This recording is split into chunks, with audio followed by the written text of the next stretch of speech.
We have breaking news and a major win for gun safety advocates. The Supreme Court will not hear a challenge to Maryland's assault weapons ban. That means a lower court ruling upholding the ban will stay in place, at least for now.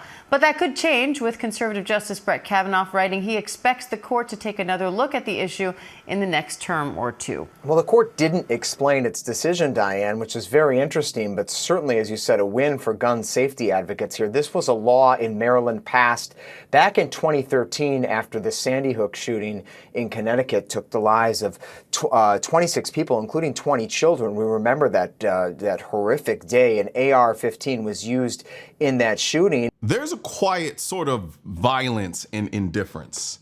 The Supreme Court didn't say Maryland's assault weapons ban is constitutional. They just said, not today. And for the people who believe rights should be permanent, not postponed, that's not justice, that's abandonment. You see, the media calls it a win for gun safety advocates, but the truth is they're not winning because they made the world safer.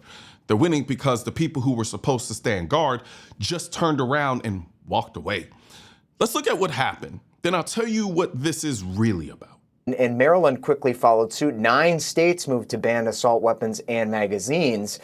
And this legal challenge has been brewing in many places for a long time. It made it to the Supreme Court as these gun rights groups have been, really following on the number of successes with this conservative majority, but the court turned them away. Very interesting. You did call out that comment by Justice Kavanaugh, who agreed with the Supreme Court's decision today, but also wrote separately to say this could warrant a closer look in the next term or two. So it's not the final word, but at least for now in Maryland and several of these other states, these bans on assault weapons and high-capacity magazines allowing more than 10 bullets in the magazine will be allowed to stand. They keep saying gun safety advocates like it's some kind of moral badge. But language is a shell game. Call yourself pro-safety long enough and people stop asking what you're actually trying to ban. I've been around guns long enough to know this. The people who own them, clean them, train with them, teach their kids how to handle them safely are always the ones labeled dangerous. The ones writing the laws, they've never shot a gun, never field stripped one. Some of them couldn't even tell you which end the round comes out of. But they write the rules and we're supposed to pretend they know better than us. What they don't say on TV is this. This wasn't a ruling, it was a delay. It's not justice, it's strategy. Because every month this ban stays in place, they win. Every court delay, every decline to hear the case, every procedural shrug gives them more time to hope. Hope that a two-way judge steps down. Hope that a new administration fills the court with people who think the Constitution is a suggestion.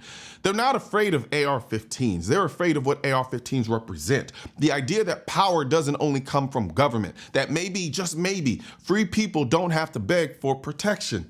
They can take responsibilities for it themselves. That's what makes them nervous, not the gun, but the fact that you're willing to own one, train with one, and say, no, I'll protect my home, I'll protect my family, and I don't need your permission to do it. We live in a time where standing up for America gets you labeled as a problem. You say you love this country and you're called extreme. You say you believe in freedom, you're called dangerous. You carry a gun, you're called the villain. But if you're still watching this video, chances are you haven't folded. You still believe in freedom, responsibility, and resilience, which is why I created the Defend America collection that I'm wearing right now. I have them in hats, hoodies, and drinkware. This isn't just apparel, it's a declaration that you refuse to be silent while they dismantle everything your grandparents bled for. At the center of the design is the AR-15, not just a rifle, but a reminder. Freedom doesn't come from permission, it comes from resolve. So click the link and grab what speaks to you.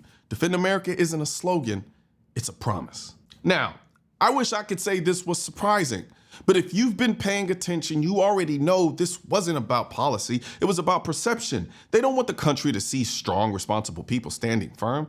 They want us out of sight, muted, outnumbered, because if they can make your rights seem optional, they've already started the rewrite. So yeah, this isn't just about Maryland. It's about every state that looks at the Second Amendment like it's a leaky faucet they can tighten shut. And it's about whether we're gonna keep letting them, because I'll be damned if the people calling themselves gun safety advocates are the ones who've never learned how to handle a gun. I've said it before and I'll say it again. If you spend your life trying to strip away rights from people who have broken no laws, you are not pro-safety.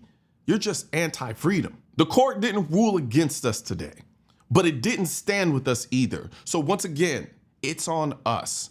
Be the voice, be the resistance, be the example, and above all, don't get too comfortable. One thing's for certain and two things are for sure. Politicians and tech giants don't want gun content to be recommended to you. And we're all fighting this culture war together. Now you can help do your part by liking, commenting, subscribing to the channel, but most importantly, sharing this video with at least one person. Together we can stop the suppression of our 2A rights. And don't forget to click the link in the description section of this video for the products that I mentioned in this video.